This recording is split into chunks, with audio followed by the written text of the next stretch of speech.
This channel does not promote any violent, harmful, or illegal activities. All content provided by this channel is meant for an educational purpose only.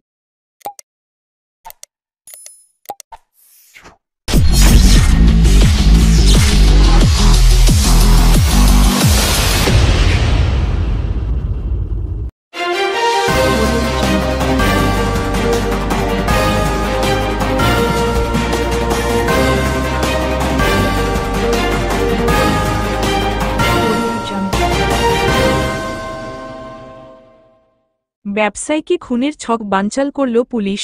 হুগলির রিষড়া থানার জালে হুগলির কোন্নগরের ত্রাস অমিত চক্রবর্তী হরফে গ্যাটিস। Police সূত্রে খবর, গতকাল রাতে রিষড়ার নেলকো এলাকায় নাকা চেকিং চলছিল রিষড়া থানার পুলিশের। তখনই কোন্নগরের দিক থেকে একটি নাম্বার প্লেটবিহীন স্কুটি গাড়ি নিয়ে আসছিল দুই ব্যক্তি। সন্দেহবশত পুলিশ তাদের আটকাতে যায়। তখনই গাড়ি ঘুরিয়ে পালাতে যায় দুই সন্দেহভাজন। অবশেষে পুলিশের হাতে ধরা পড়ে দুই দুষ্কৃতী। তাদের থেকে একটি আগ্নেয়াস্ত্র সমেত 2 রাউন্ড কার্তুজ উদ্ধার করা হয়। গাড়িটাকেও বাজেয়াপ্ত করে পুলিশ। আজ দুই দুষ্কৃতীকে শ্রীরামপুর মহকুমা আদালতে তোলা হয়।